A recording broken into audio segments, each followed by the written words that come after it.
Good afternoon, everybody, and welcome to the event Women's Empowerment in the World of Business, co-organized by UN Global Compact Network Italy and Women 20. We are going to be for 1 hour and a half, live from Palazzo Mezzanotte. I take the opportunity to thank Borsa Italiana for this amazing venue, as well as our sponsor and founding member, Enel and Mark Technimont, for supporting us and allowing for this event to take place, showing us, once again, their commitment towards gender equality. I'm Marco Frey. I'm the chairman of Global Compact Network Italy. UN Global Compact is the most important organization, corporate sustainability initiative that bring together companies, NGOs, institutions, and more than 30,000 companies in the world, supported by 60 local networks and covering 161 countries. We call companies to act responsibly, to change the world in the direction of sustainability, and to align strategy and operation with universal principles on human rights, labor, environment, and anti-corruption, incorporating them into the strategies and corporate culture. Our role is to support and guide stakeholders through their journey towards sustainability, not leaving anyone behind. In this scenario, gender equality has always been at the heart of the Global Compact mission as a fundamental human right. We entered the decade of action of the 2030 agenda, and gender equality sets as one of the most important SDGs, considering it is the applied to many of the other 16 sustainable goals and relevant to address a wide range of global challenges. To date, we are very far from reaching the target set for SDGs in the Agenda 2030. And pandemic puts years of progress at risk. According to the World Economic Forum, after political empowerment, the gender gap in economic participation and opportunity remains the biggest challenge. Despite improvements taking place worldwide and in Italy, as more women, for instance, are included in leadership roles, the Sustainable Agenda reminds us that the full gender equality remains unreached. That is why today we are honored with the help of institutions as well as companies representatives to walk you through the current situation about gender equality, what are related to the business teams, and what companies, stakeholders, and G20 can do support women empowerment. We are glad to virtually hosting this event as a part of the new normal, together with Women 20 and a number of international guests from the International Finance Corporation, UN Women, ILO, and B20. I now give the floor to Linda Laura Sabadini, chair of the W20, the official G20 engagement group for the gender equality. Please, Ms. Sabadini, take the floor. Thank you very much. Women and businesses. It is a matter of women's rights, but it is a matter of business productivity. The International Monetary Fund says so.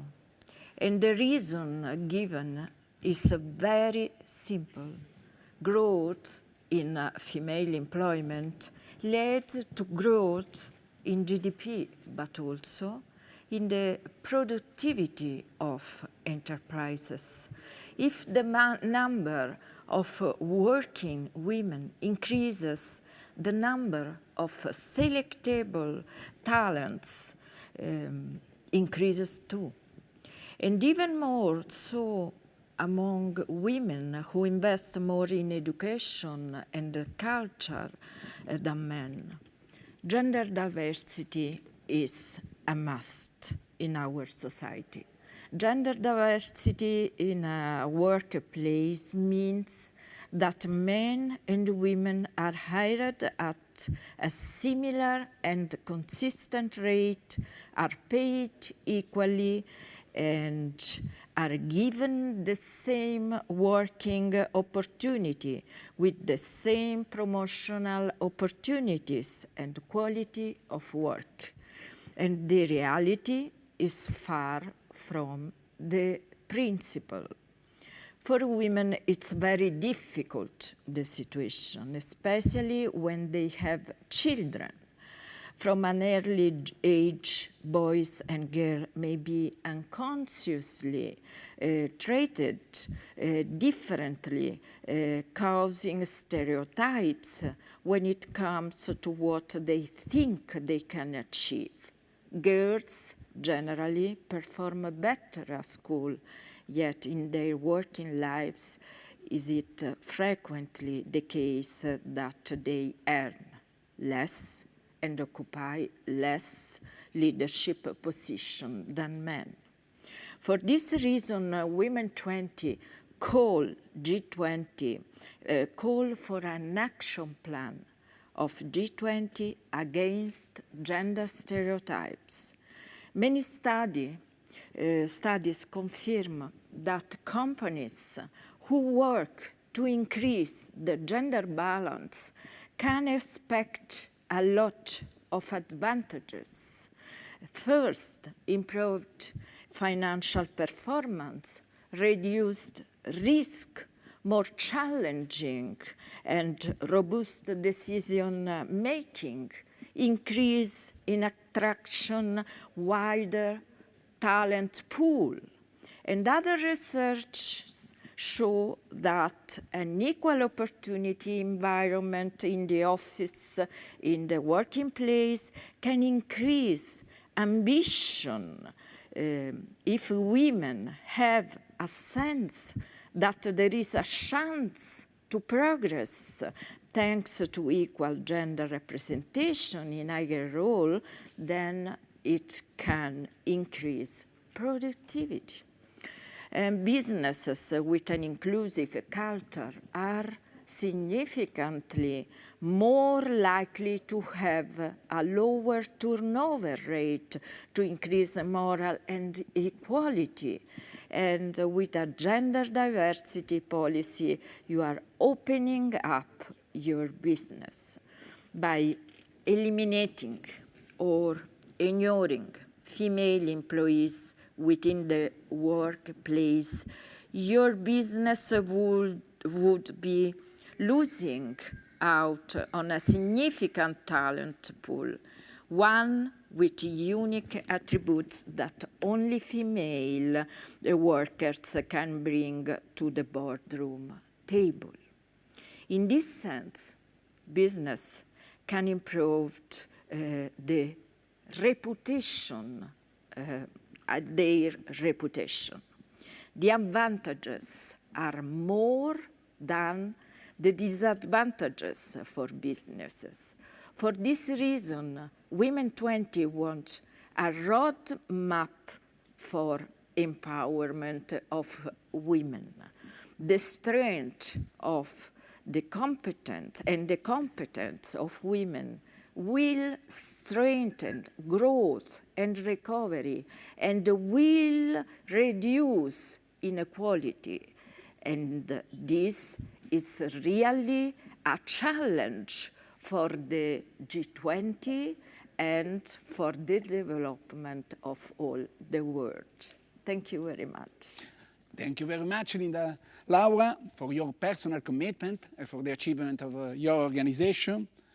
As we know, there can be no empowerment without equality and vice versa. But I now introduce you Umberto Malnati, Diplomatic Counselor, Director General for Development Cooperation, Ministry of Foreign Affairs and International Cooperation. The Ministry collaborates with the Global Compact since many years on sustainability and corporate responsibility. Over to you, Mr. Malnati. Thank you. Can you hear me? It's okay. I thank you for this opportunity.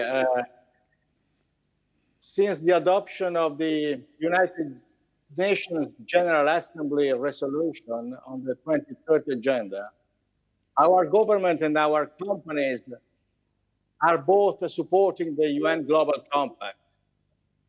Let me first of all take this opportunity to express warm congratulations for the last Leaders Summit and full appreciation for our network work, very much alive in stressing its value and participation to the United Nations initiative, with the side event of decarbonization, and through the award to Mrs. Jouffret of the Pioneer Prize of the UN Global Compact. The 2030 Agenda for Sustainable Development, with its Sustainable Development Goals, coins an engagement to shape a better off and safer world for all. The pandemic endangered the agenda, and the international community is called to react quickly, efficiently, and coherently. That is why Italy, holding for the first time the presidency of the G20, dedicated the summit to the three pillars of the 2030 Agenda: people, planet, and prosperity. Within the G20 thematic work streams, we are promoting the empowerment of women and youth, which are among the ones most hard hit by the crisis, and the One Health approach as a holistic response to the COVID-19. Goal 5 of the Agenda 2030 spurs the world for gender equality and the empowerment of all women and girls. The Italian cooperation believes that women and girls are powerful agents of change. While we all are well aware that education is key to the empowerment of girls, we are witnessing the erosion of progress on girls' education as a consequence of the pandemic, but also of the increasing conflicts, violence, and humanitarian crisis. Gender-responsive recovery strategies are essential to making up ground lost during 2020. Moreover, we also have to recognize that women and girls are among those who can find themselves in the most vulnerable situations. Physical and cultural barriers to access education, multiple and intersecting forms of discrimination, domestic violence, including sexual violence, hinder the full enjoyment of their rights to a brighter future. In this context, our Deputy Minister, Marina Sereni, recently announced our pledge of 25 million euros for the next 5 years to the Global Partnership for Education, recognizing its crucial role both as a multilateral organization devoted to the promotion of education in low and middle income countries, and as an international and multi-stakeholder mechanism. Development will be sustainable if the most vulnerable countries and territories will be able to share a prosperous future with us. Only a consistent mobilization of resources of international support to the developing world, especially to Africa, the most fragile of the continents, can make the transformation in line with the core message coming from the 2030 Agenda for Sustainable Development. We are confident that the UN Global Compact will pave the way to a very virtuous transnational collaboration to build together that transformation. We need to join the strength of the business world in this challenge. A responsible private sector that interprets its success as the success of the entire society in a process to build a better future for all should make of the 2030 Agenda a cornerstone of its activities, finding ways to channel new investments, training, technology transfer, and social opportunities initiatives to its full realization. The effectiveness of the initiatives of development cooperation by the international community are therefore meaningful indicators of the degree of the implementation of the Agenda 2030. The Global Compact Italian network is very deeply rooted into our companies and civil society.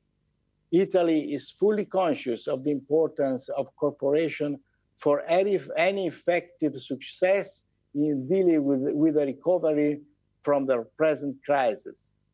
With their effective help, we all will manage to accelerate decisively the work towards the timely achievement of the 2030 Agenda. Our government is committed to simplify business environments what it is needed to boost companies of any dimension to work more and work better in the best interest of people, planet, and prosperity for all.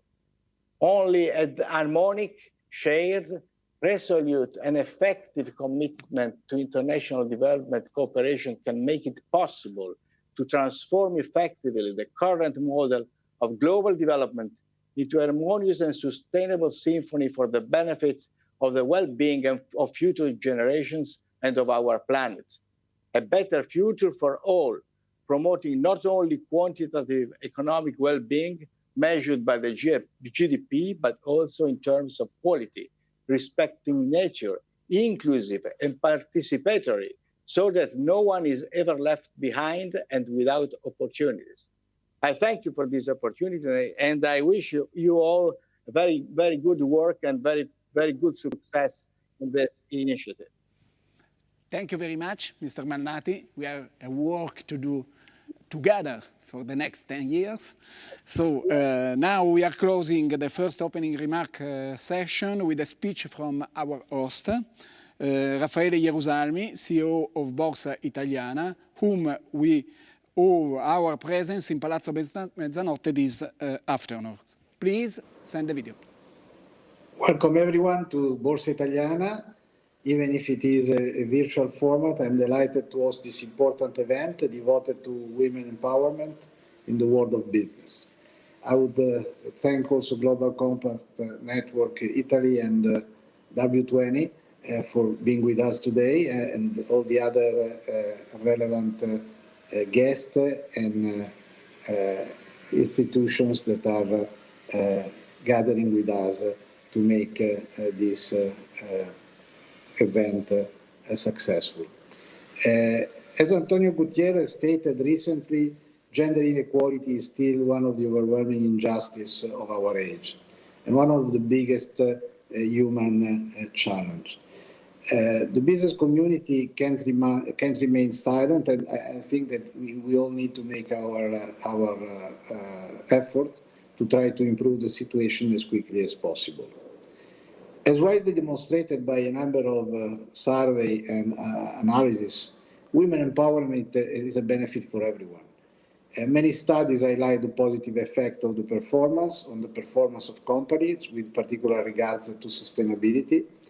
And as we are approaching the 2030 agenda goal, that is, as we know, quite challenging and ambitious, we really need to strongly support this topic with actions in order to make it happen very, very soon. In Italy, you know, the regulation has helped us a bit in the last decade with this law that was obliging companies to have at least 40% of the board members women, and I think that, you know, this is certainly was a good help, but it's not enough, because still we need to fill the gap also in what is concerning what's concerned and regards the top job in the company. So we need to have more women at the top level of the company hierarchy, and this has to happen, as I said, sooner than later. Narrowing the gender gap has also reduced the average age of board members while increasing the average level of education and competences. So this is also another good and positive effect of this effort. It is a cultural change, I would say, and I think that we must build on to keep on promoting equal opportunities. We need to accelerate and to extend this experience to the wider business community, as I said, as soon as possible, because there is not much time to wait for. And we need also strong commitment by the companies, by the leaders and by the CEO that are ultimately the ones who have the responsibility to lead their organizations in the right direction. We need to establish clear objectives and adopt measurable KPIs. Also to be able to track the results and be sure that we have made all possible to make it happen. So again, thank you very much for joining us today for this important event. And I now leave the floor for the discussion, which I'm sure will be very inspiring for everyone. Thank you again. Thank you, Mr. Gerusalmi, as well as our speakers for this warm and inspiring contribution to the path to women empowerment that proves us how crucial it is to have institutional commitment towards gender equality. We are now moving to the second part of this event. In a few seconds, we are going to host Ms. Henriette Kolb, Gender and Economic Inclusion Group, International Finance Corporation, IFC, who is going to give us an overview of gender equality in the private sector.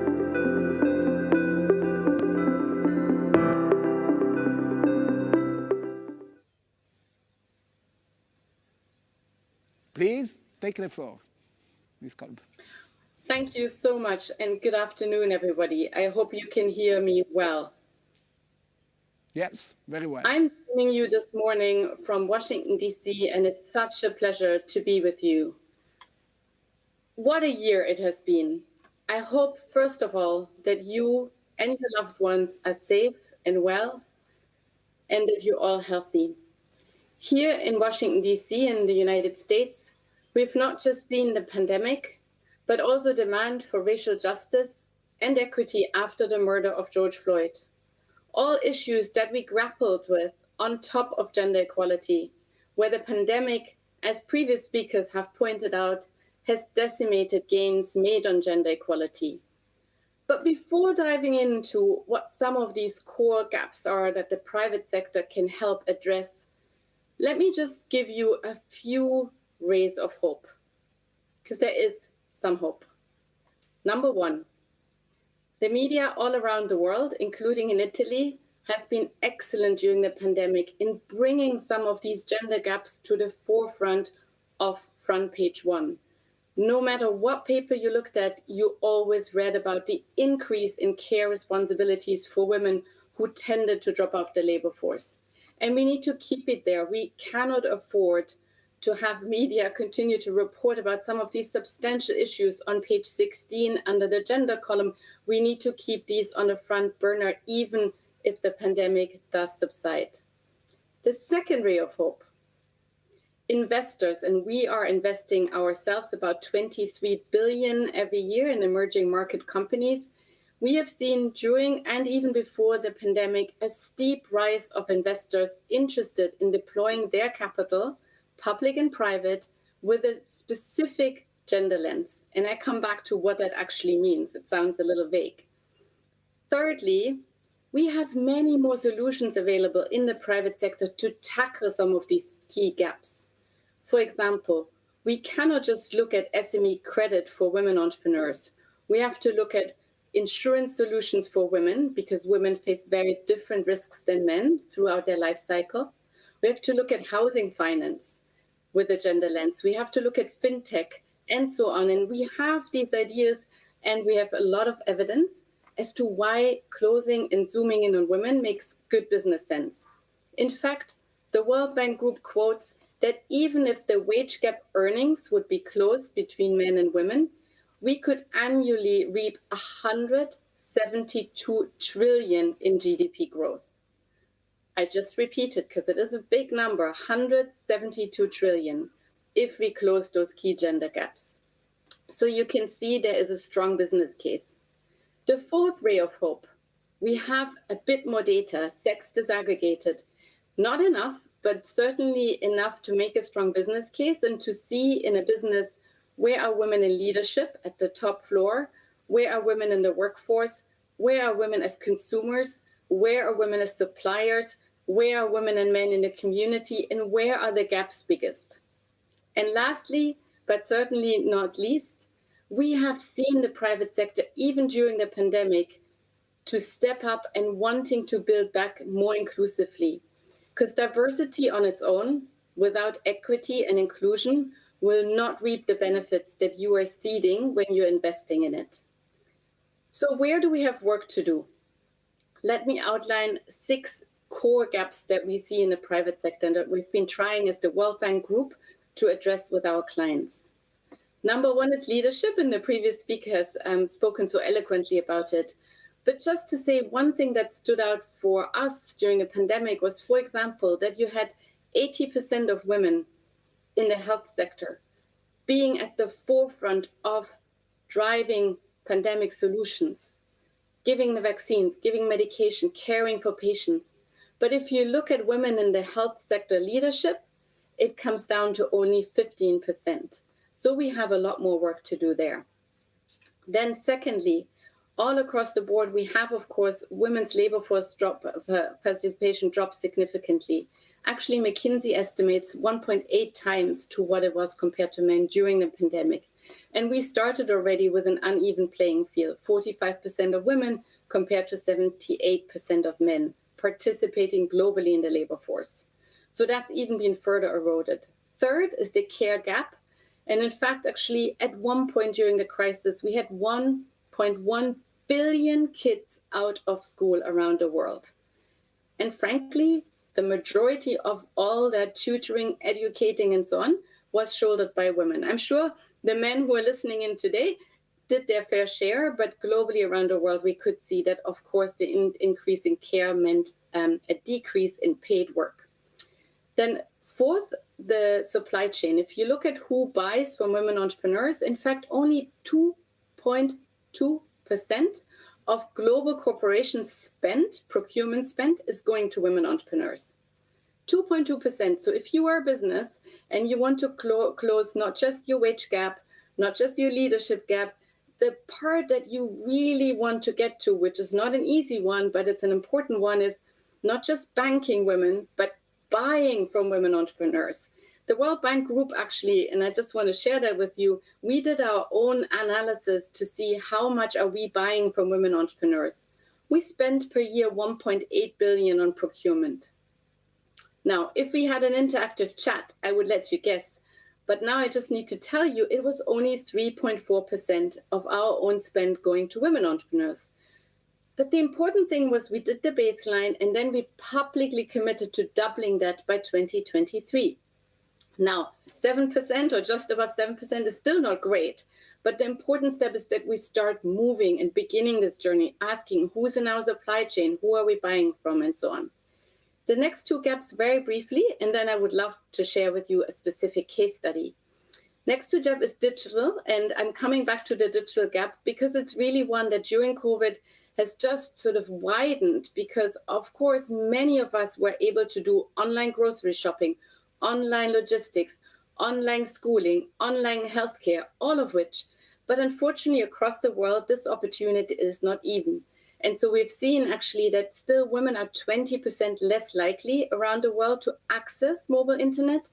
But access is only one part of the equation. The second part is usage. And even in countries where we fully close the access gap, meaning everybody is able to access mobile internet, we still see huge differences in using it. And the reason being that there's very different socioeconomic norms around using mobile or using the internet to access business platforms. So we need to close that digital divide. And frankly, for those who sit in the audience and think, well, that's really an emerging market problem. That's like Sudan or Kenya or whatever. Actually, interesting enough, even in the US, and I'm sure if you looked in Italy, even in the United States, if you look in urban underserved communities, mostly immigrant communities and others, you still see a huge digital gap where kids don't have access to Wi-Fi and cannot do online schooling. So it really is all around the world. And then the last really big gap that we've seen really rising is of course on health. In particular, we've seen health access for mothers drop in the pandemic. In particular, maternal mortality go up significantly in all countries, because of course women were delaying going to healthcare, to seeking healthcare because of COVID. So again, quite a disproportionate number. Now, importantly, what can we do about it? And here I would like our fantastic tech team, and I hope it's working, to pull up a presentation, because I wanted to share with you now really what can we do about some of those core gaps and why they matter. So if I could trouble our wonderful tech team, I think Monica and Regia, to pull up the slideshow, that'd be great. And I'm just going to pause for a minute.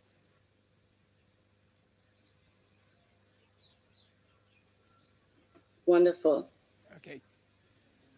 Thank you. And if you can go to the next slide, please. Thank you. So I'm taking example because we are in a hyper digitalized world and COVID has really kind of just sped up. Just sharing with you a couple of key trends on e-commerce. And I'm sure every single person has ordered online groceries or other goods in the pandemic. And of course before. So if you look at the projections on the screen, we see the value of e-commerce is really supposed to triple in Southeast Asia by 2025. And if you look at Africa, it's going to quadruple by 2030. So as these platforms arise, what we wanted to find out is what are the opportunities for men and women to participate in the fastest growing platforms. So we're moving from an offline economy to an online economy. Let's try to avoid, and that was our intention as an investor, let's try to avoid to make the same mistakes that we've made in the offline economy online. Next slide, please. But what holds women back to be able to equally access those platforms? One, and I briefly mentioned it in the earlier introduction, is a severe credit gap. So women across the globe still face 1.5 trillion in financing gaps for women-owned small and medium enterprises. 1.5 trillion. And then the next gap that I just briefly mentioned, for example, if you look specifically globally, it's 20% the gap between men and women. But if you look at Africa and Asia, you see the gap in usage is 17% in Africa and 7% in Asia. And then the last point is, and just to let you know, Italy is not among those 10.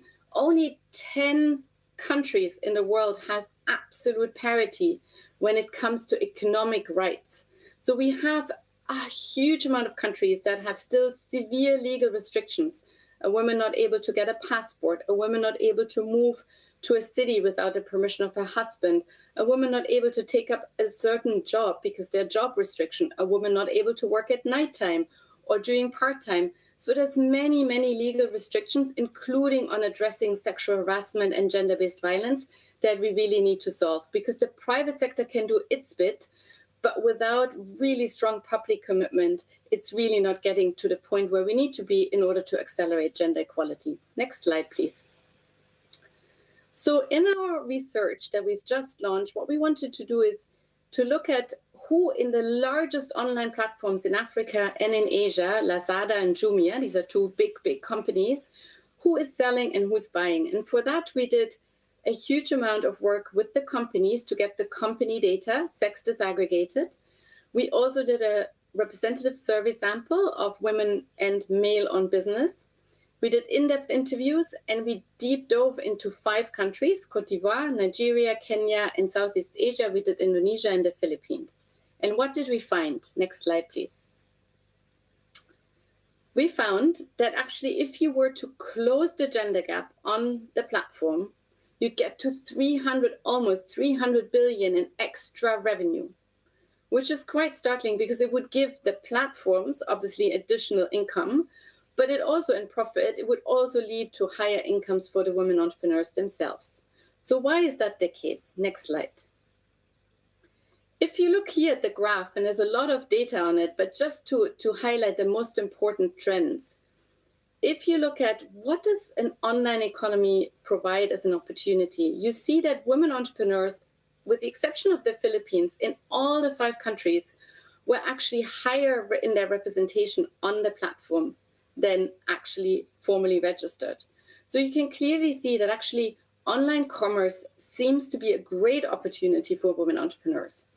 A lot of the reasons have to do with the double shift of unpaid and paid work, because women entrepreneurs can tend to pick up and leave flexibly when they're online and selling online.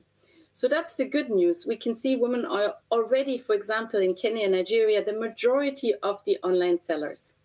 Now, where it gets a little tricky is that women are concentrated in sectors that are less profitable and usually have a harder time breaking into male-dominated sectors. But in some countries, again, online platforms have allowed them to do just that. Next slide. So here's what we found. Compared to men, women entrepreneurs seem to use online opportunities really to start and grow their business, whereas a lot of the men are actually using online to just grow their business. Less startups that go straight online. But for women entrepreneurs, that is different. Second, women entrepreneurs are able to cross over sometimes more so than in the offline economy into male-dominated sectors. And you see on the slide, electronics, for example, has been one such sector where women entrepreneurs could succeed online, but are less successful offline, which is interesting to pick apart. Third, if you want women entrepreneurs to be fully successful, they deeply value business training and business support. For example, we've seen male-owned enterprises use online advertising, paid online advertising, much more than their female counterparts. We've also seen that women value much more business support and help desks than their male counterparts. And then lastly, as I briefly mentioned, we want to see, and that's what women entrepreneurs wanted to achieve, improve flexibility in reaching their personal goals compared to their male counterparts who often also have a day-to-day paid job and then run their business online in the night shifts. For women entrepreneurs, that was less the case because they also looked after the children. Next slide. Now here is where it gets really quite bleak, because unfortunately where women entrepreneurs were doing quite well online before the pandemic, as you can see on the slide, has really ripped this apart. And in fact, overall, for example, in Africa, female-owned businesses had sales drops of 7% compared to their male counterparts who had risen in their business sales by 7%. So altogether, really quite significant difference. And we've seen this not just here on this study, but we've seen it as the World Bank Group all across the world, that minority-owned businesses and women-owned businesses were much, much harder impacted because there are more in the hospitality sector, in the service sector, in tourism, areas that have seen one of the biggest declines. Next slide, and last slide. So here is collectively, what can every single business do online and offline to make sure we don't widen the gaps and widen the business losses? One is recruiting, promoting, and retaining women. And for that, what is absolutely crucial is to provide employer-supported childcare services. So don't think of it as an investment that's a loss. Think of it as a business gain. And actually, if you go on IFC's, the International Finance Corporation's website, you see tons and tons of business case analysis that shows that women entrepreneurs and men, actually, employees, value businesses that support their childcare needs. That's one. The second one is, if you look at entrepreneurs, but also employees, provide training, promotions, and if you can, get certifications around gender, that's helpful. For example, the Economic Dividend for Gender Equality, EDGE, provides you fantastic workplace certification measures that shows to your employees and your shareholders you're taking this agenda very serious. Third, financing women. In fact, we are currently hitting the 3 billion mark at the IFC in terms of SME credit to women entrepreneurs. And there are still banks out there who find that women seem to be higher risk. The good news is we could prove in our data points that actually the non-performing loans for women were the same or slightly even lower for them. So there is no higher risk in financing women. So platform, online financing, digital financial services, and regular banking services, absolutely crucial. The fourth one is, look at the sectors you are engaged in. Is it very female dominated, but providing low margin, part-time, and jobs that are not leading to high, leadership opportunities and higher skill value? then look at how you can close the gender gap in that respect. But also make sure if you're buying from women entrepreneurs that you give contracts to higher value sectors where you find women entrepreneurs based on a baseline. And then the beginning and the end of all of this is to sex disaggregate data, your human resource data, your supply chain data, your consumer data, because it tells you a very staggering story. And just to end up just how staggering that story is, give you a quick snapshot. So we worked with AXA Insurance Company in 2015, and we started to better understand together in their markets, including in Italy, where some of the key gaps are between women and men in the insurance world as sales agents and as consumers and policyholders. And we found the gap was absolutely incredibly big. And the reason was because nobody had ever looked at the data. And so the data was telling just how big the policy gap was in terms of women and men. And that led to an entire shift in business models in making sure to better understand the risks women face, what policies they value. And so we've designed several engagements in Nigeria, but also in several other countries. And we've seen the benefits for women who have peace of mind, they feel better protected, but equally so for the insurance companies that we worked with, because it helped them with the sales of the really pushing it into the retail market. So last slide, I'm almost out of time. If you want to find out anything else about gender lens investing, private equity and venture capital and gender, the e-commerce markets, ride sharing, we've done some big work with ride sharing companies and more, please check out our resources that are here on the website. And I hope you can also get the presentation so you can revisit that. And if you could just pull down the slides, that would be fantastic. So I'm just going to close out. And I hope as many as possible after today and today's events and deliberations can join the journey and do one bit more. I know you've done a lot and you've pulled through this incredibly difficult year.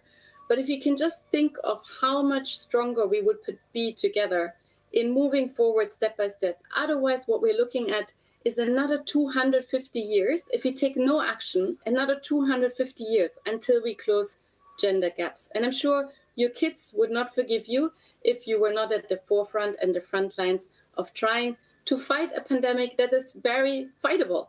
Gender equality can be conquered. So if we put our hearts and minds and our data to it in action, then I think we will succeed.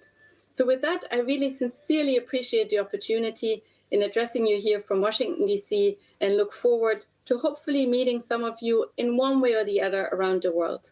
Thank you so much. Thank you very much, Ms. Kolb, for your very interesting speech and also for sharing with us a perspective, but also results, evidences that show how women can be an opportunity for the market of labor and for the economic in the future. So I think this is the best way to show us how can do also in our country, also in Italy, but now we are in an international perspective, so thanks a lot another time. And now we have to present the initiative Women Empowerment Principles, WEPS, and I ask to Ms. Daniela Bernacchi, Executive Director of the Global Compact Lecture Italy, to be here.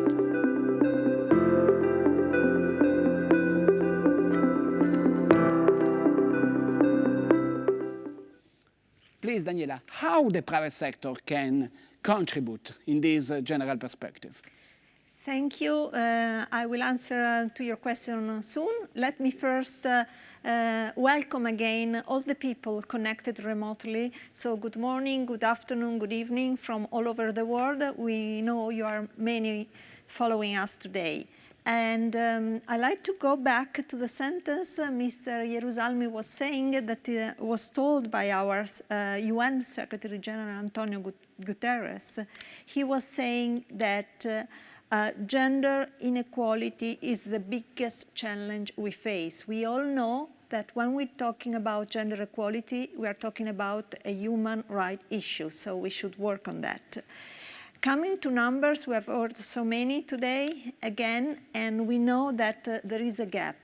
257 years to reach gender equality, so we are really behind the goal of setting Agenda 2030. And at current pace, we will never make it. So we urge everyone to work for this important target. And we also know, Mrs. Kolb told us that the pandemic risk to cancel many progress we have already done so far. So if we're talking about business, there are still structural barriers. If we consider sexual harassment, 1 woman out of 4 is a victim of sexual harassment at work. And due to this reason, 50% of the women leave their career or change industry, which is very, very sad. We also have an issue for what regards equal pay. The general gap is 16%. So according to a same position, same seniority, same level of skills, women are paid less just because they're women.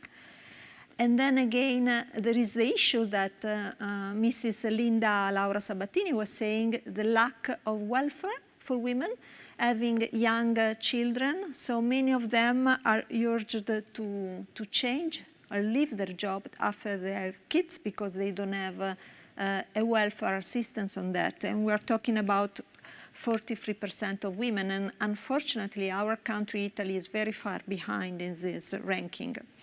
And then last but not least, we know there are many unconscious bias that still damage women. So 40% of the company prefer to hire a man just because he is a man, and they are convinced that he's better at work according to maybe his sex or gender.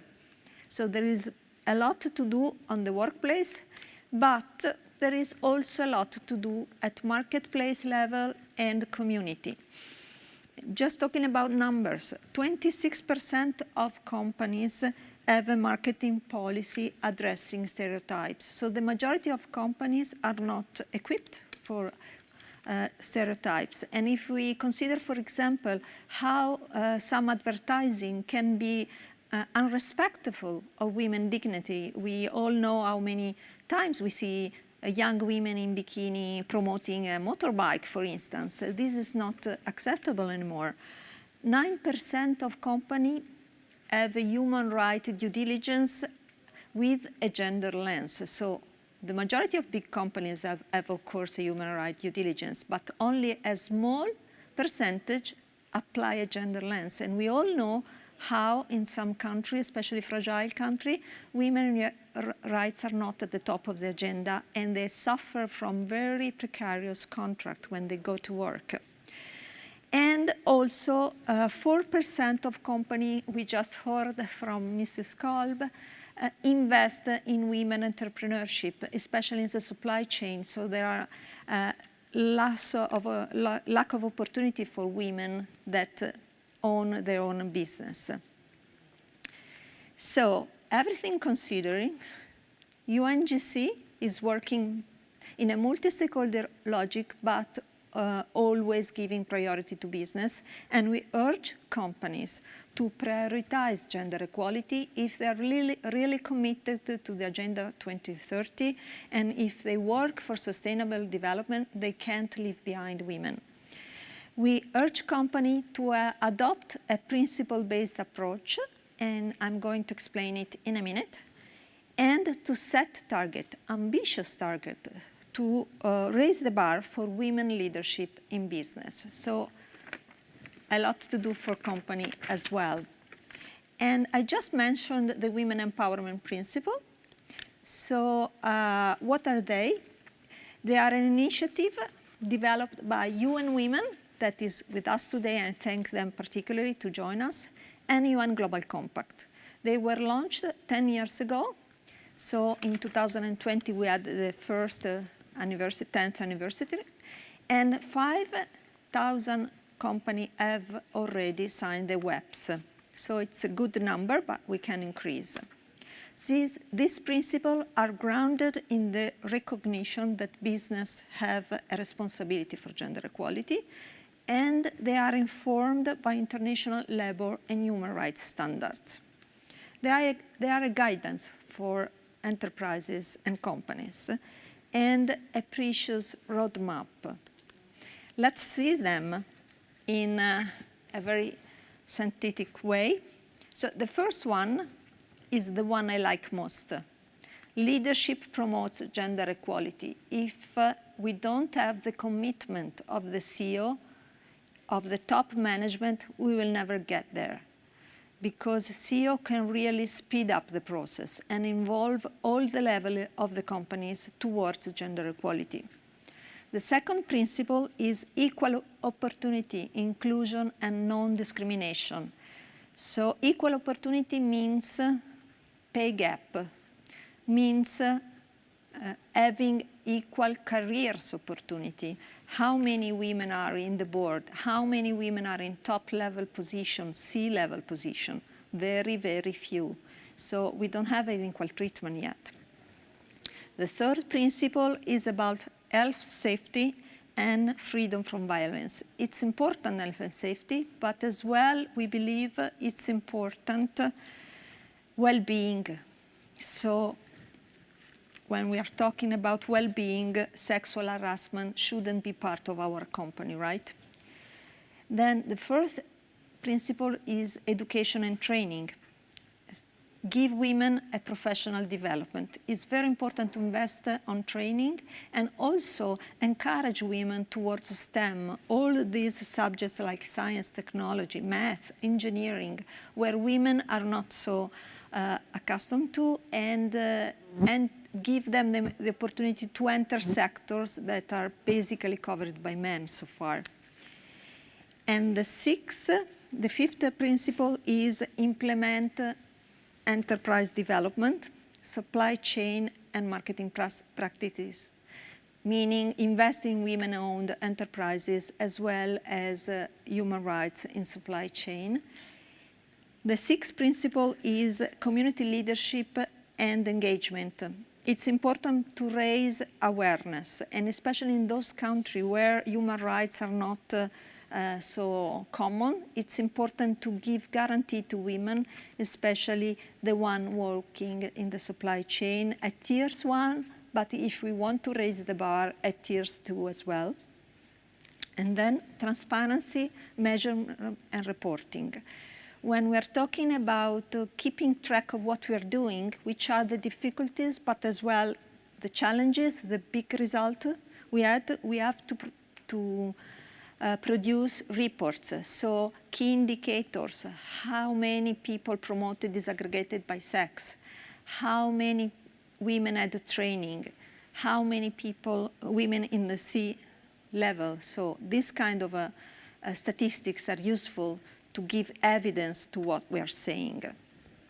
So why should CEO sign the web? As we said, to express the commitment towards the Agenda 2030, to set the tone from the top, and also share best practices with other companies. Also use the principle to define their own policy and processes, and also showcase the gender dimension of corporate sustainability. So it's important to have their commitment on the agenda and SDGs 5. But we also propose companies to use the gender gap analysis tool to assess performance. We understand companies have their own reporting methodology and statistics, but it's also an opportunity to use the gender gap analysis tool. So far, 2,000 companies are using it, and it has been endorsed by UN Working Group on Human Rights. It's free, it's available in 10 languages, and it has been developed by UN Women and Inter-American Development Bank.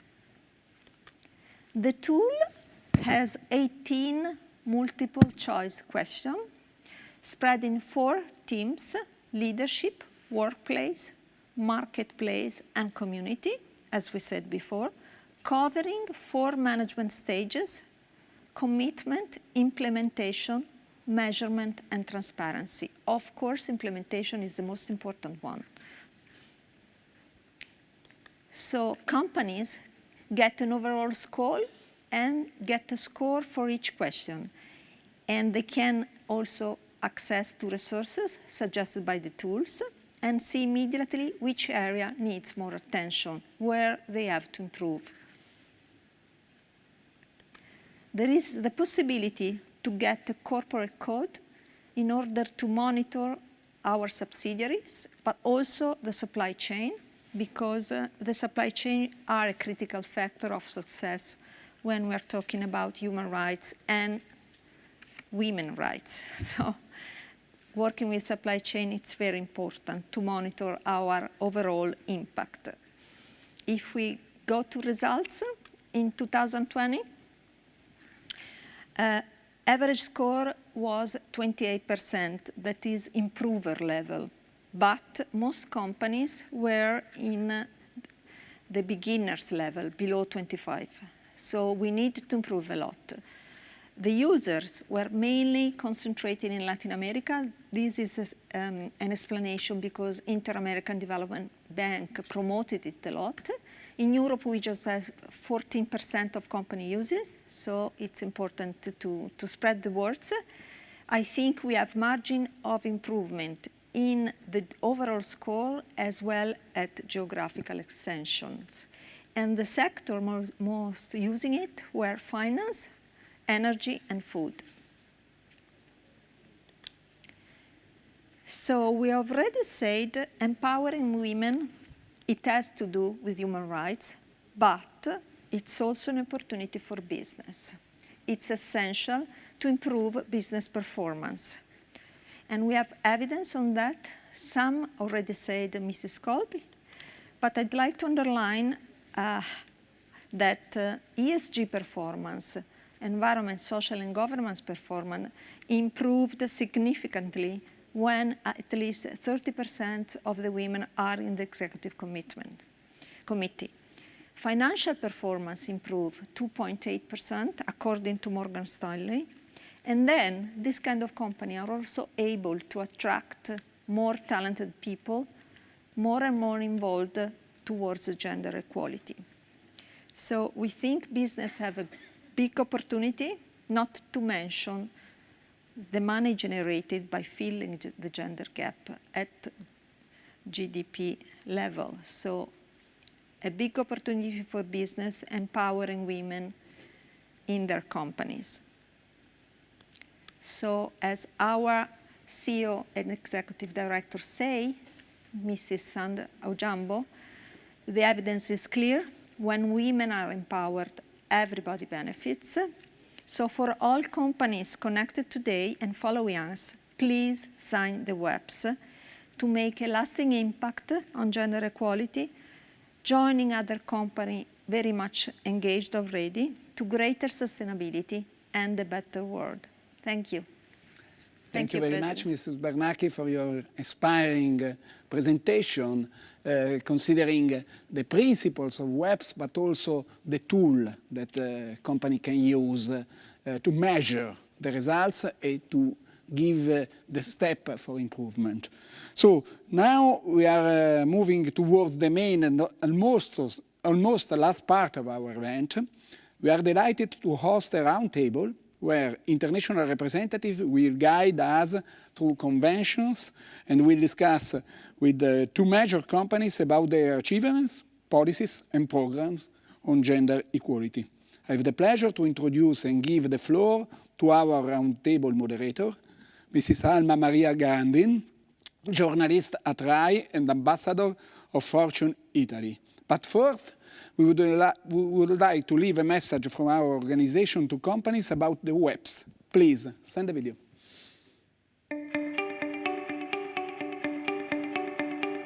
Think about the impact of a signature.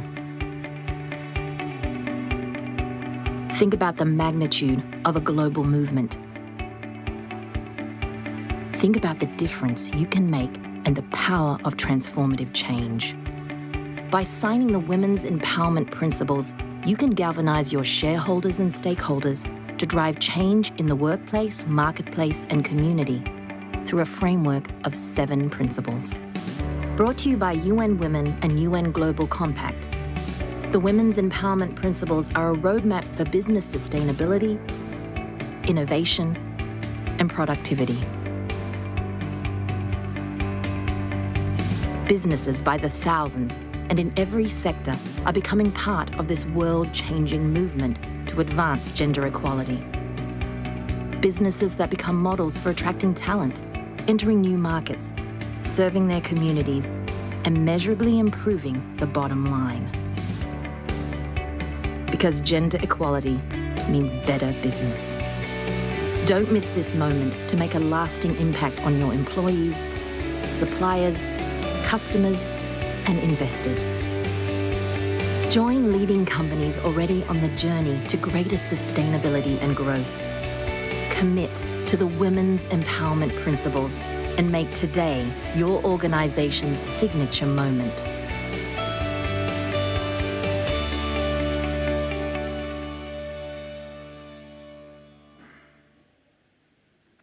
Thank you very much, Marco, and welcome to this roundtable on women empowerment in the business world. We are in a very special setting today, the Italian Stock Exchange, and I'm really honored to be in the heart of the Italian financial market. I am even more pleased to be here with the prestigious speakers who will attend our digital event.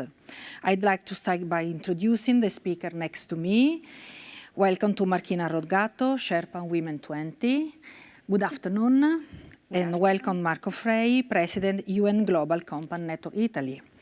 But I would also like to welcome Anna Falt, Head of Women Empowerment, Principal Secretariat and Senior Manager. We Empower G7 UN Women. Good morning, Anna. Good morning. Good morning.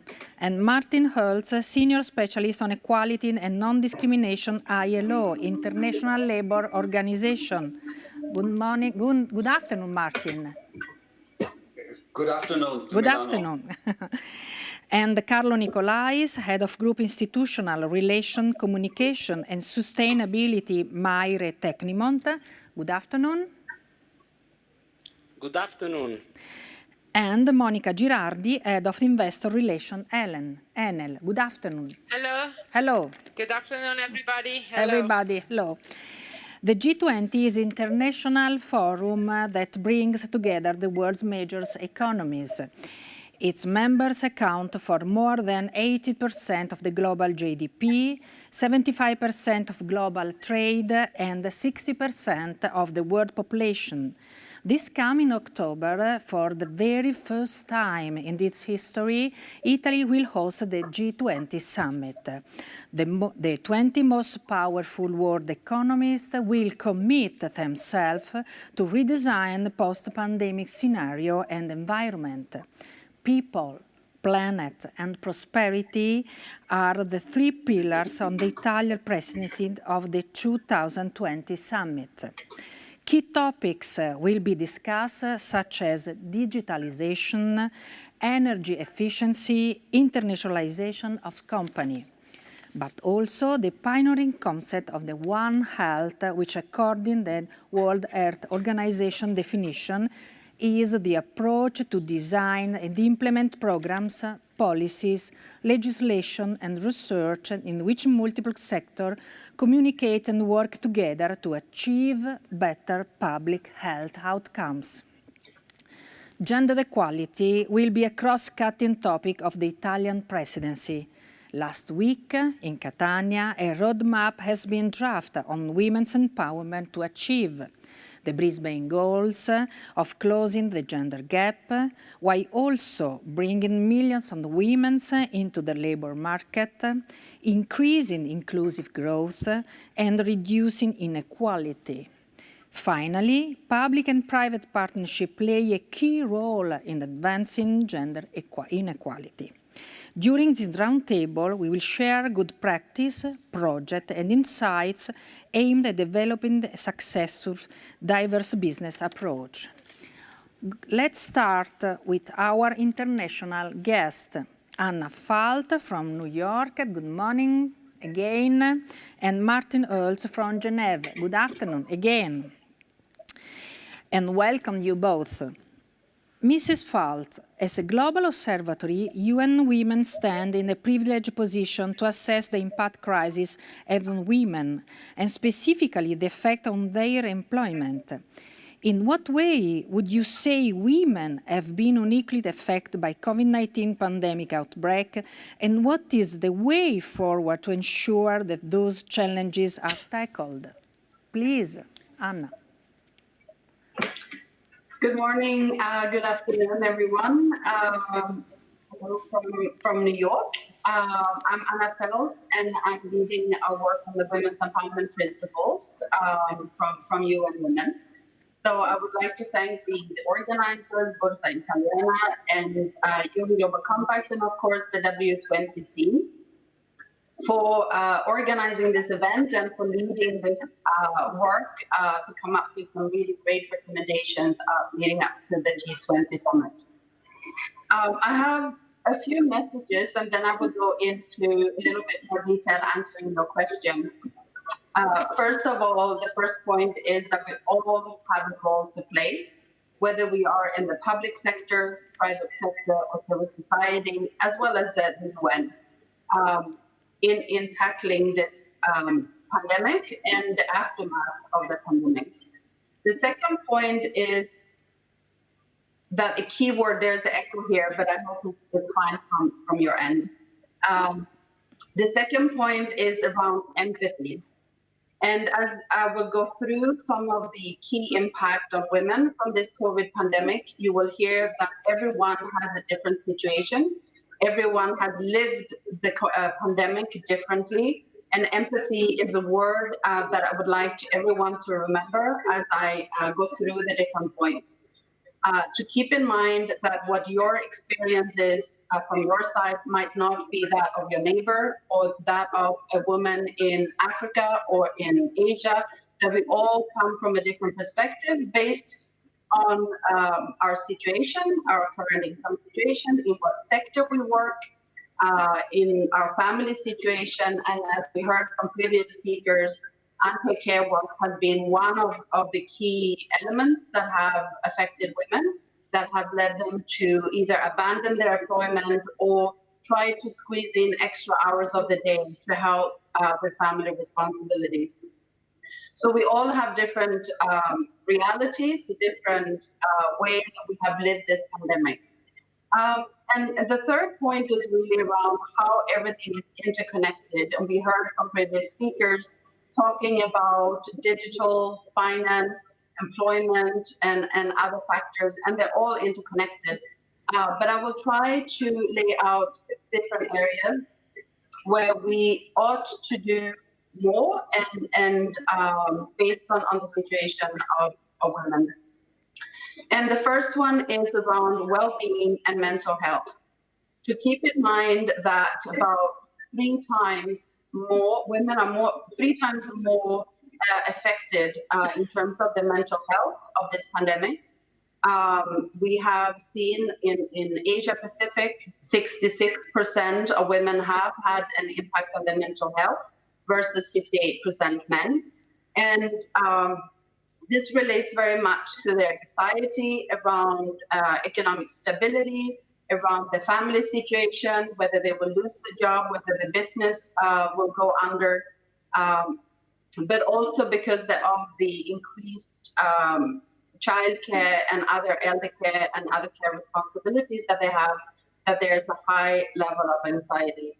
I participated in a panel last week, the SDG day of RELEX, and all of the speakers got to say one word, and I think they all talked about the isolation, that has been one of the key elements that people have affected, whether they have families isolated from their colleagues at work or isolated from family members that they haven't been able to meet because of the risk of either contracting or making their family members at risk.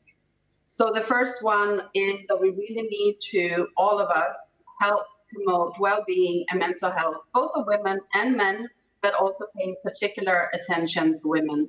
And this, of course, in relation to women in the forefront. We heard earlier Henrietta talking about the women, lack of women in leadership in the health sectors. And so there are many, many women out there in the front line still today. There are many countries that are still struggling with this pandemic. The second one, which I already touched a little bit around, is the providing flexibility and family-friendly policies. And again, the word empathy comes back here because all of our situations are different. We are trying to address our situations differently. But overall, it's clear from research that women are spending significant more time on childcare and homeschooling than anybody else.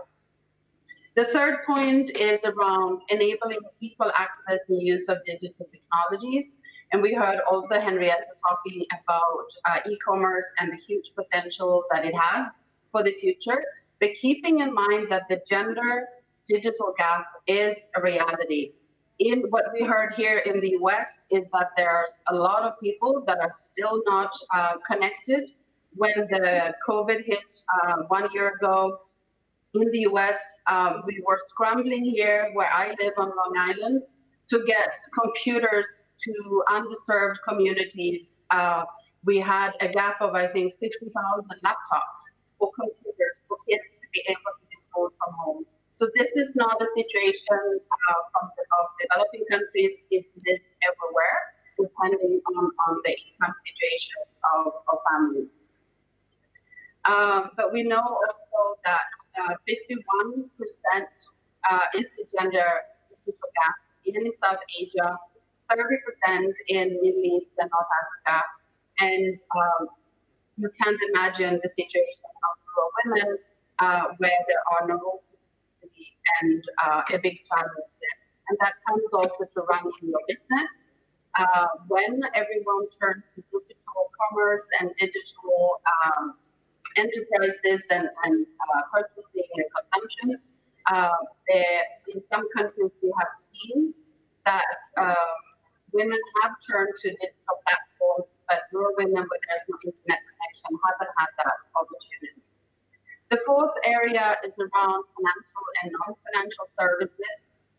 As we know, women earn less and therefore save less. And depending on the sectors that you're in, you might have benefited or you might have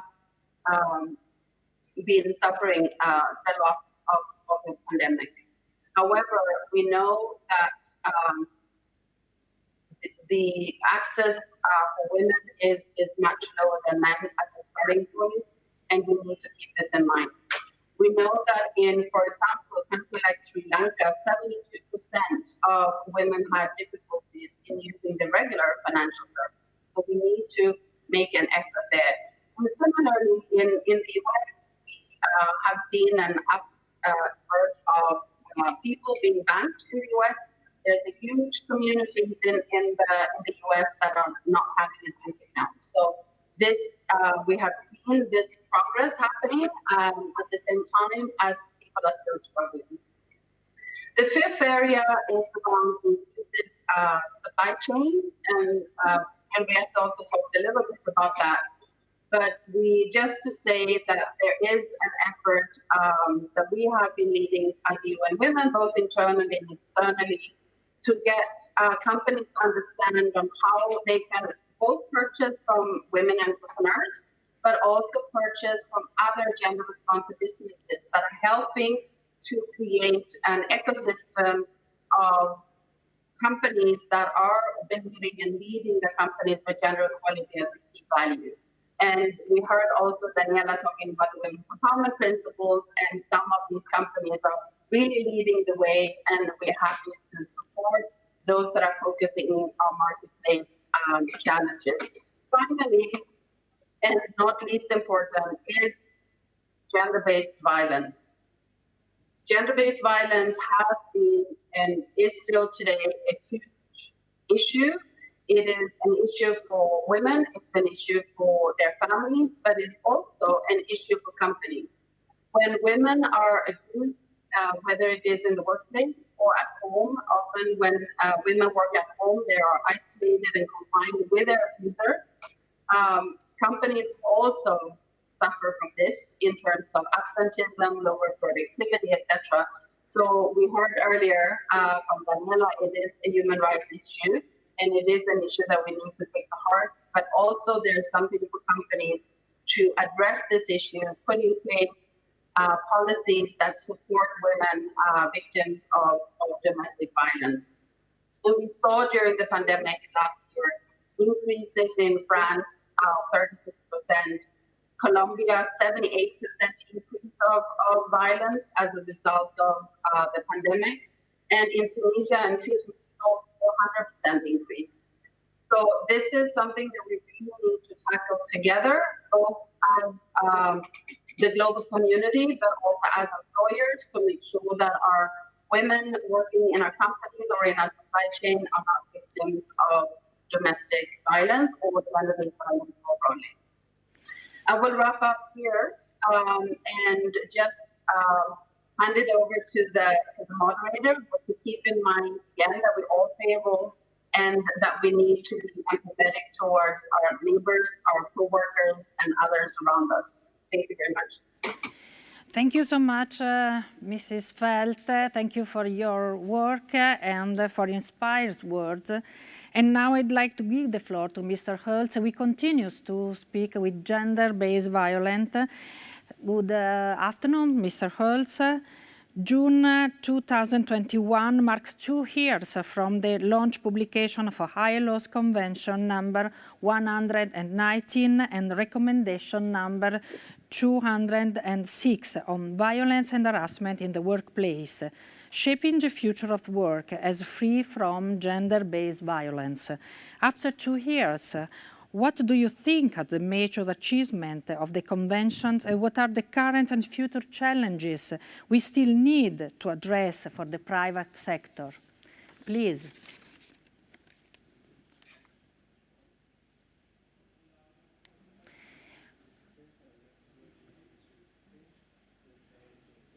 We do not hear you.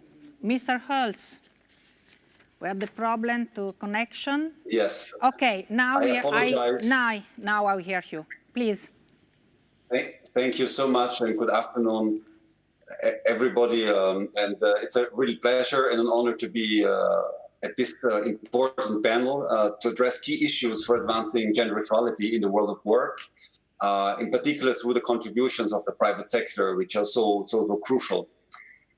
As you have rightly stated, we have a new instrument at the global level with new international standards on one issue that has been mentioned by all the speakers so far, and this is the issue of violence, harassment at the workplace, in the world of work.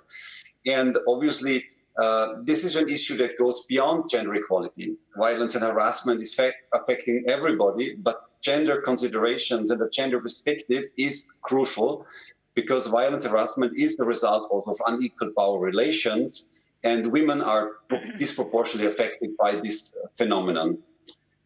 Now, we have new instruments that you have mentioned. These were adopted 2 years ago when the ILO celebrated its 100th anniversary, but it was also very shortly after the Me Too movement made history and created a global momentum, and that was a momentum towards saying violence and harassment at work is unacceptable and need to end.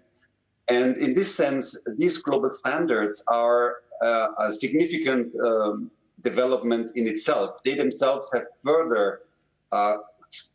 furthered and strengthened this global consensus, and the momentum since 2019 has been growing. And this is really the good news about it. There is a great deal of ownership about these new instruments by those that are directly involved and concerned in the fight against violence and harassment. And these include governments, workers and employers and their organizations, and the private sector.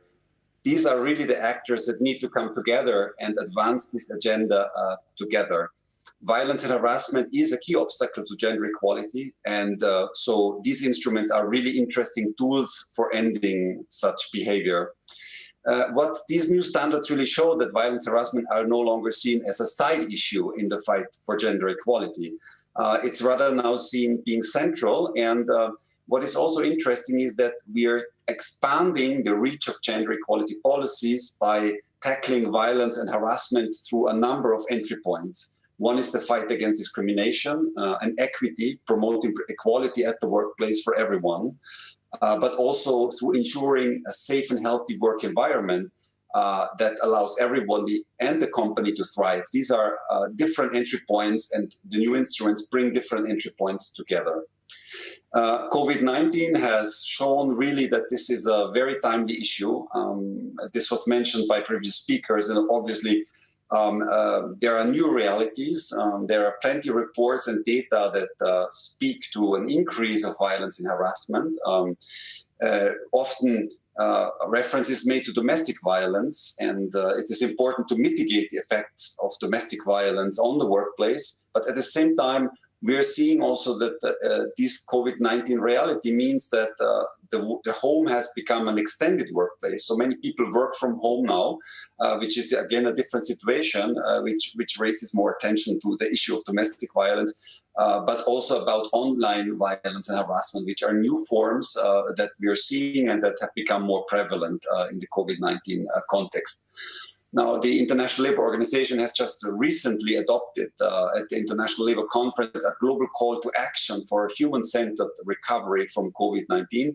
And in this document, which has been adopted by the ILO's tripartite global membership, which includes, of course, governments, workers, and employers, we have seen yet again another growing momentum by really making sure that gender equality is at the heart of this recovery. And part of that transformative agenda is, of course, fighting violence and harassment at work, including gender-based violence. At the bottom, this is about ultimately about ensuring respect and dignity for all. And this is why actually the new convention calls for integrated, inclusive, and gender-responsive framework for tackling violence and harassment. You have been asking me about the momentum since 2019, and I can say that we are very happy to report that the convention entered into force last week on the 25th of June. We have swiftly reached the threshold for entry into force, and we have now a total number of 6 countries that have already ratified the convention, which means that they are also legally bound under international law to take the measures needed to implement the convention, and doing so in consultation, of course, with workers and employers organizations. We know that numerous other countries are lined up for ratifications, and Italy is one of them. There is a great interest because there is a great deal of ownership, and there is a great deal for new and innovative approaches to deal with this issue. And there is plenty of guidance in these new instruments. And we are issuing a new guide on the convention very shortly, which will be available on the ILO webpage, and which is also a useful tool for private sector to approach this instrument, which of course the convention addressed mainly to states. It's an international treaty, and states have a responsibility to implement. But it's the business of everybody, and everybody takes part in that effort. So the new guide will be an interesting tool to understand the scope of the convention and to explore the different approach and measures the convention and the recommendation are putting forward. And I will really conclude now with pointing to a number of challenges that we have ahead. Of course, there is much work to do. There is a lot of momentum and buy-in, but a lot of groundwork still needs to be done all over the world. Firstly, I would say, and this is something that's maybe particularly important for the private sector, we need to ensure that there are, from the side of the public policies, that there are legal and policy frameworks in place that to create a solid basis for eliminating violence, harassment at work. And that needs to include issues like a clear prohibition of such conduct, a definition what constitutes violent harassment, what is the unacceptable behavior that we're trying to address. And that is important because the private sector needs also a clear framework to operate in. At the same time, workers and those affected by, and everybody affected by violence need to have a clear understanding what is the legal protection available. The second challenge, major challenge, I would say, is because violence harassment cuts across various areas of law and policy, it's also important to ensure that these measures and laws coordinate each other. So 2 entry points that I've mentioned, equality and non-discrimination legislation, and the other one is occupational safety and health legislation. So what are the concrete steps that that can be undertaken to make these two bodies of policies coordinate with each other?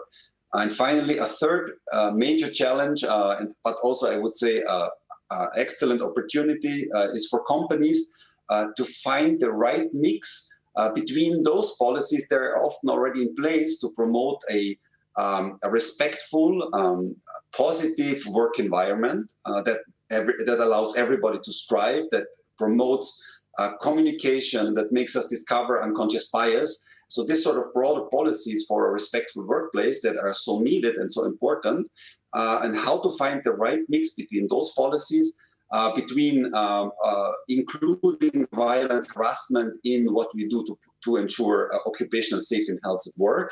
And thirdly, also, what are the procedures that we have in place so victims of violence, harassment have a clear way to come forward and get the protection and the complaints mechanisms and procedures they need to have in terms to address specific situations of violence, harassment.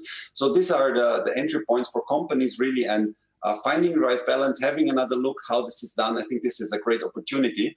And last but not least, I say that companies and the private sector and employers' organizations have a great deal of experience in these issues, and their views and contributions and broader discussions and social dialogue at the country level in putting in place the proper policy and legal framework for fighting discrimination and violence, harassment. This is really a major opportunity that is upcoming, and we really think it's part of that transformative agenda for gender equality that we are all calling for. Thank you so much, and back to you.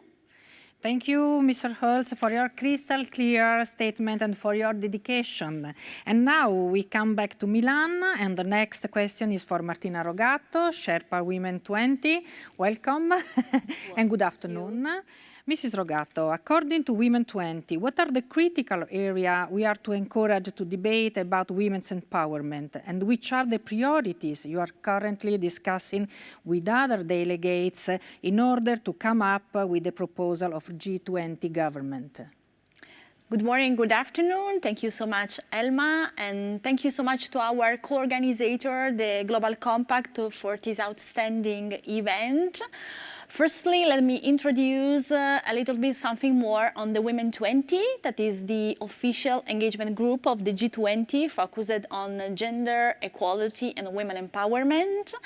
We are 98 delegates from the G20 countries advocating together the G20 leaders for women empowerment and gender equality.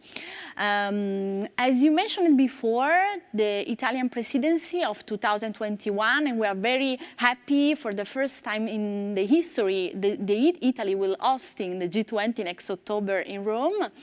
The presidency will be focused on three main pillars: people, planet, and prosperity. And gender equality will be across sectorial topics among these three dimensions. And just last week, in Catania, the Ministers of Labour delivered a roadmap on women empowerment, and we are very satisfied of sharing that this is a practical roadmap focused on women empowerment and on how to achieve the Brisbane goals of reducing gender equality, gender gap of 25% by 2025, and that the G20 Ministers of Labour decided also to focus their attention on creating new indicators on female occupation and also analyzing the quality of job of women.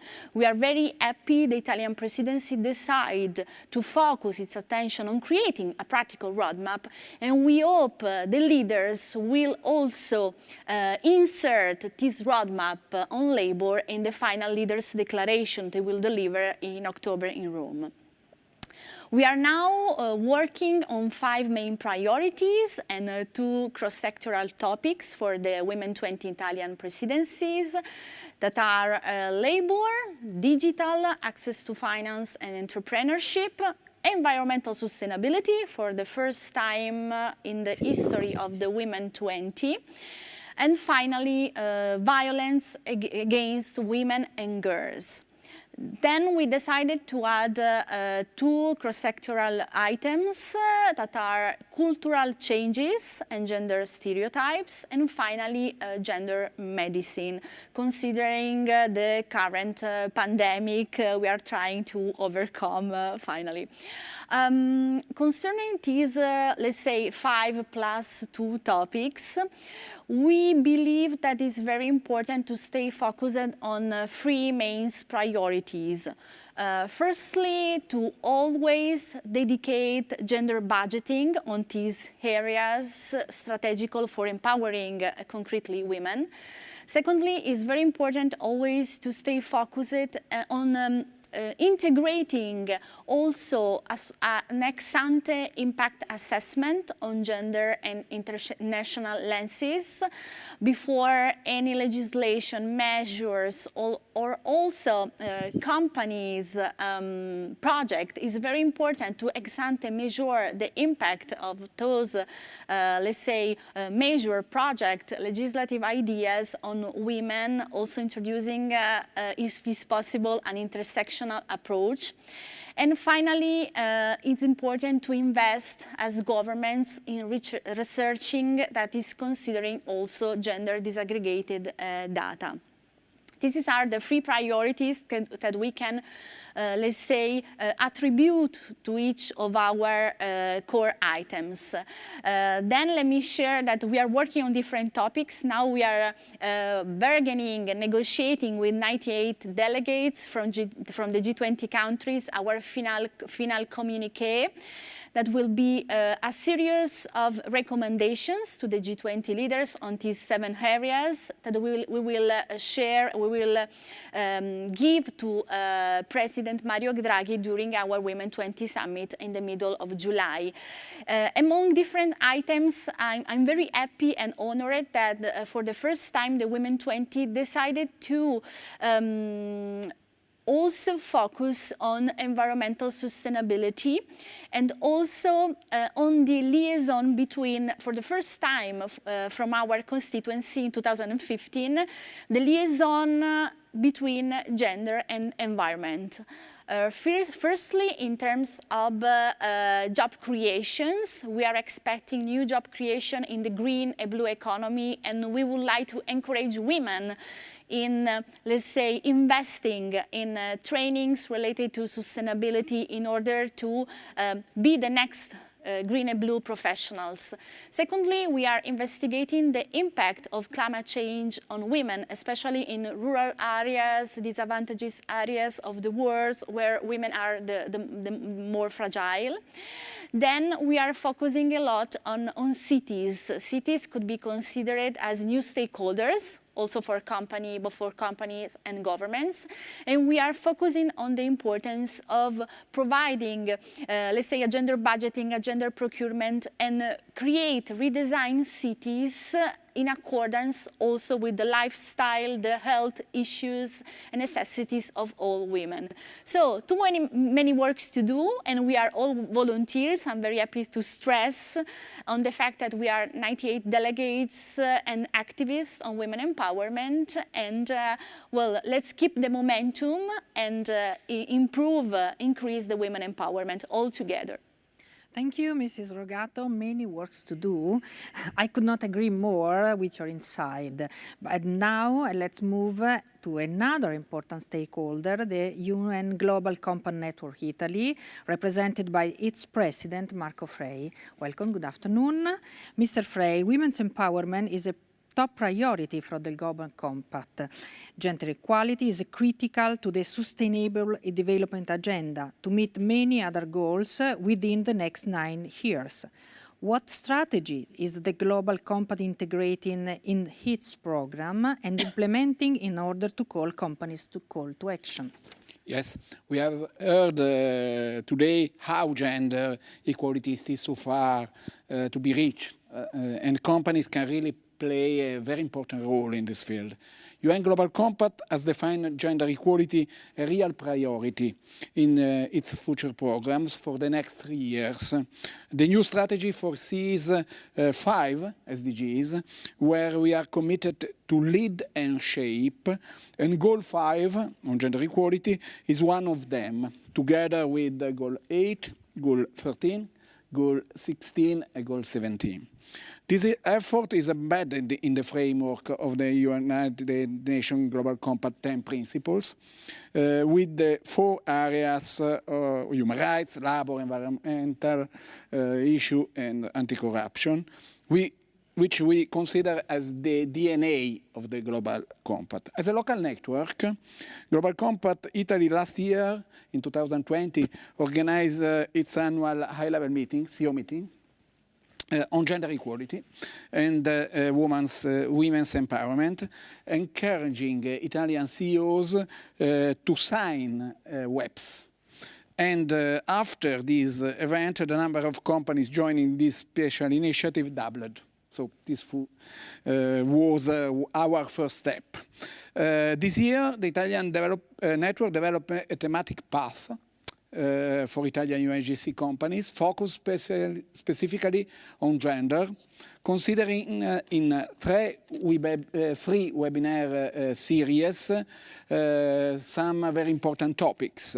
The first one was about gender equality in the workplace, and next 13th of July we have our first meeting in this field, and we consider 2 main webs, such as number 2 on non-discrimination at work, and number 5 specifically focused on the supply chain. Supply chain is very important. We heard before the importance to involve also SMEs in this kind of challenge. Then in November, we will have the last webinar focusing in particular on web number 3, employee health, well-being and safety. And in this field, we consider also sexual harassment is an issue in the workplace. In 2021, we also launched an observatory on diversity and inclusion for our companies, where a specific area is dedicated to gender equality, addressing issues as equal pay, equal opportunities, equal training, and leadership. And in general, we strictly collaborate with the UNGC office in New York and the other local networks on these topics in the European region and also with other continents to promote all the opportunities available for companies on many themes linked to sustainability, including gender equality, because we think that gender equality is a very important factor that can habilitate the possibility to change the business models, but also to obtain some important benefit that Daniela Bernacchi showed to us before. We have a strategic multi-stakeholder approach involving not only companies, but also civil society, UN agency, governments and academia, sharing good practices and the possibility to measure the effectiveness of commitment in this field. Thank you so much, Mr. Frey. I do totally agree that a clear call to action to companies is really needed. And maybe next speaker will help us to understand what industries are already doing. I call Mr. Nicolais. Mairi Tecnimont works in the green chemistry, a sector where male employment is generally more significant. How do you encourage career path for women in your company? Welcome and good afternoon. Please. Thank you. Good afternoon. I hope you can hear me well. Yes, I hear you. Okay. Okay. Mairi Tecnimont is, as you know, an engineering company, a multinational and multicultural company. And we are working in the energy sector. transforming natural resources. And as you are well aware of, energy and engineering sector is not a sector in which women component is historically very strong. But of course, the first step is to recognize it. Woman component on the total of our sector workforce is approximately 20%. So we have, of course, to work a lot to grow in terms of women empowerment, women leadership, and first of all, we want to work on a I think the critical issue that is a cultural work to change mindset inside our company. And to do so, we wanted to take a public commitment last year. Our CEO signed the Women Empowerment Principles. This was a first step to show our commitment to change this situation, and also the sponsorship and the presence of ourselves today in this so significant event is an evidence in this direction. Of course, cultural change is something that you perceive in a day-by-day work to overcome the bias that remain in some corners of our organization. So it's something that you develop day by day. And of course, we want to be helped on this path. This is the reason why, for example, we are working with Valore, that is one of the most prominent Italy's organizations for women empowerment. We participate very actively in the Observatory on Diversity from United Nations Global Compact Italy. And we are launching also the Maritectimont Committee on Diversity and Inclusion to try to accelerate this necessary cultural change. The second stream of our commitment is in the high school. We are convinced that there is a problem at the entry gate of the labor market. We have to start from high school. We have to increase women role modeling to reinforce a pipeline of future new women engineers and STEM professionals ready to take the challenge that companies like us seeing. And the third stream is, of course, specifically dedicated to young and promising female talents in our company. We launched a specific mentorship and development program to develop this specific talent. And also we are trying to imagine new and more advanced tools in terms of corporate welfare, to a more gender balanced tool to better manage family needs and the equilibrium between family time and work time. All in all, our industry is experiencing very radical transformation dynamics. You know, for example, digitalization or energy transition, in which we are trying to take very strong challenges.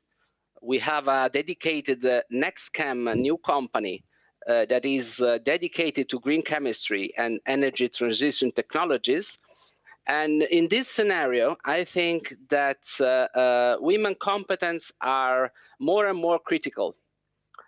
Digitalization and energy transition can be an accelerating factor in the new labor market for the new professional profiles that can come from women component. We have, of course, to exploit at best this potential woman talent in order to be very committed to exploit this basin of precious human capital. So we want to be future-proof and committed to women's empowerment in our engineering world. And we thank you so much for having invited us to this discussion today. Thank you to Mr. Nicolais. I think the example you mentioned are really valuable and show that the company you belong to is a real champion on gender equality and women empowerment. Thank you. And I'd like to end up this roundtable leaving the floor to Monica Girardi, Head of Investor Relations at Enel. Welcome to Monica Girardi. Thank you. Mrs. Girardi, Enel has been reported in the Bloomberg Index as the highest performing company for what concerns gender, with a nice improvement versus previous years. Which are your future plans to further support gender diversity? Thank you so much for having invited me here today. I can just echo what Carlo was saying, and let me start saying also that when we talk about gender diversity, we talk about a complex recipe where ingredients must be at least 3. The first one is corporate culture. The second is the organization. And lastly, the ability and the will of a company to walk the talk. Now, at Enel, diversity and inclusion represent the roots of what we call a long-term sustainable company. And if sustainability is value, diversity and inclusion are value and must be values themselves. It's absolutely an obligation and mandatory for a company creating an approach which is open to people, creating open context where people can speak loud, are heard and accepted. Second important layer of sustainability is how an organization organizes itself to make diversity a living value. At Enel, in 2015, we have, in agreement and in compliance with SDGs, published our diversity and inclusion policy. And in 2019, we also published a workplace harassment policy, which highlights the principles of respect of individual integrity and dignity in the workplace, and addresses the issue of sexual and discrimination-related harassment. Within HR, we created a specific holding unit called People, Care and Diversity Management that ensures harmonization and monitoring of local initiatives and best practice sharing. Indicators measuring progresses on diversity and inclusion are the focus of our hyper-detailed reporting process. This division, together with others, is focused on a specific set of dedicated projects. We launched recently a bias-free campaign. We activated internally a stream of talks to empower women. We are hardly trying, and we are working hard to close the pay gap, and we introduce strong parental measures to support life of family. Now, of course, as Carlo was saying, all these would be nothing without a focus on the ecosystem. So we have to work on the pipeline with schools, university, as women in the sector, and we are an engineeristic sector as well, are clearly underrepresented. And therefore, we need to make sure that there is a balanced representation at recruiting. Last but not least, culture, of course, processes and organization, but a company and the management needs to be focused on walk the talk. And this year, the annual general meeting approved a new compensation system for the management, in which in the long term targets are linked to women in succession plans. So the variable component of the remuneration of the management is effectively linked with diversity. Bear in mind that Enel has been one of the first companies that made the Golfo Mosca law permanent into its statute. We have 44% of women in Enel board since 2020. and the management decided to apply a gender diversity policy into the board of directors of subsidiaries into our universe. And in 2021, we elected 2 women into the board of 2 Chilean subsidiaries for the first time. So talking about diversity and being successful in indexes means managing a complex system that must come all together in order to proof the company for the future. Thank you, Mrs. Girardi. We are all confident that Enel will be able to further increase its ranking in the future indexes, confirming its role as a champion for gender diversity and women empowerment. Thank you so much. We are getting closer to the end of this extremely interesting round table. But before ending up, I'd like to ask to all the speakers a final question. Should you describe with just one word your expectation on G20, which keyword would you like to quote? Mrs. Falt, I'd like to start with you, please. Thank you. I think I already said empathy earlier, but I would like to say take bold action for generation equality. Take bold action for gender equality. Thank you, Mrs. Falt. And now, Mr. Holtz, we are ready to listen the second keyword from you. Mr. Holtz, please. Yes, I would say let's go for expanding the reach of gender equality policies. Expanding the reach of gender equality policy. Thank you, Mr. Holtz. And now, Mrs. Rogato, can we add the third keyword, please? A key strategic solution for women empowerment. Wow, thank you so much. And now, Mr. Frey, it's your turn now. Lead and shape. Lead and shape. And now, Mr. Nicolais, the fifth keyword, it's yours. Please, Mr. Nicolais. Take a step forward in women empowerment. Thank you so much. And I'm happy to finish this survey with a woman. Mrs. Girardi. Shatter the glass ceiling. Oh, thank you. Thank you so much. This is our keywords that we would like to come through during the G20, but now time is up. I'd like to thank all the speakers for their valuable insight. We are approaching the end of our meeting, but we still have a very interesting contribution. Thank you so much.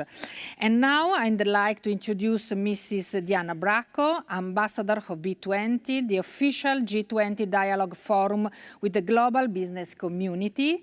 Following the speech of Mrs. Bracco, we will end the meeting with the closing remarks of Daniela Bernacchi, Executive Director, UN Global Compact Network Italy, and Martina Rogato, Sherpa Women 20. Thanks again to all the speakers, the organizer of this event, and we all look forward to a future where gender equality and women empowerment will definitely not need special events like this one I was honored to participate in. Thank you so much again, and now the floor to Mrs. Diana Bracco. This year's G20 is particularly important. It comes at a moment when the world's economies are busy tackling the impacts of the pandemic and amid changes on the world stage, as seen in the recent G7 summit. The expectations for results from the upcoming G20 are therefore very high. For Italy, which holds the presidency, this international meeting is a real challenge. Our country also shares the presidency of the COP26, the United Nations Climate Change Conference, which will take place in Glasgow in November. In order to help the Italian government succeed in these dual commitments, The business community is fully engaged in the B20 activities. The B20 is one of the engagement groups established by the G20 and operates through 8 task forces as well as a special initiative, which I have both the duty and honor to lead as the B20 ambassador for women empowerment. On all of the strategic topics, we are putting together well-defined recommendations for governments as well as key global organizations and institutions, and will deliver them personally to Prime Minister Mario Draghi on October 7th. Regarding the work of our special initiative, 120 entrepreneurs and CEOs are participating, the majority of whom are women, but also including men, from leading companies from all of the G20 countries, from the United States to China, from Brazil to all of the principal European countries. We have already held many meetings which have produced interesting insights and ideas. There are 3 areas related to female empowerment that the business community will focus on. 1. Include more women in the workforce and in high-growth sectors such as STEM. 2. Imagine a more inclusive society capable of breaking down gender stereotypes, focusing on skills for women to enhance their role in society and developing these skills over time, beginning with primary education and continuing through secondary education. 3. Grow the economy by paving the way for women towards leadership positions to achieve a greater balance of power between men and women. Based on these guidelines, we are preparing detailed recommendations, starting with the request for concrete measures to support female employment, which has been strongly impacted by the COVID pandemic worldwide. Other suggestions will address gender equality in research and innovation, where advanced technologies like artificial intelligence offer huge potential benefits, but must be approached with robust ethical guidelines and a clear focus on monitoring and mitigating gender-differentiated impacts. We will also ask governments to support the development of gender medicine and to raise awareness of the need to apply critical existing knowledge, such as how symptoms of certain diseases manifest differently in men and women. And finally, to invest in access to careers in STEM for women, which is crucial for reducing the occupational and salary handicap that weighs on women's economic opportunities. In order to reach this goal, a meaningful cultural step forward must be encouraged, one that involves families and society as a whole. The special initiative has also reflected on the business community, because companies must be leaders for real change regarding women's empowerment, making it benefit the whole society. A collective action to achieve these goals would represent a solid advancement towards building a world in which women have equal opportunities to engage in income-generating activities. Thank you for your attention.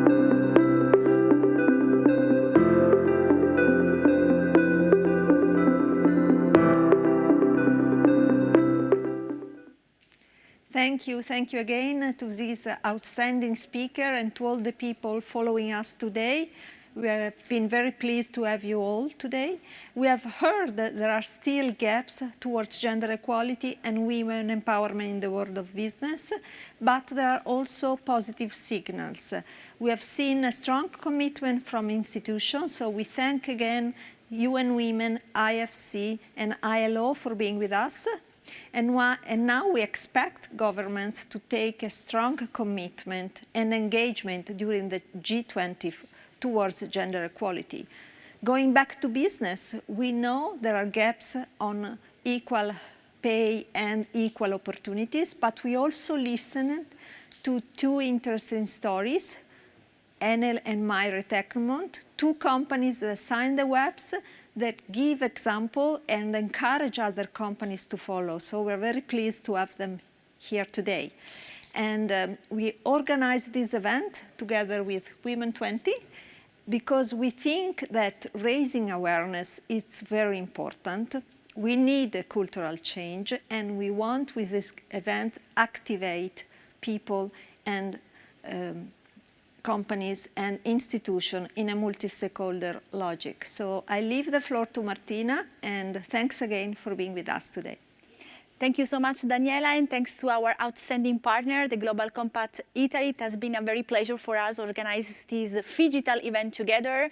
Thanks to our media partners, the RAI and Fortune, and to Alma Grandin, all of our sponsors, Borsa Italiana, our technical sponsor, and our outstanding speakers.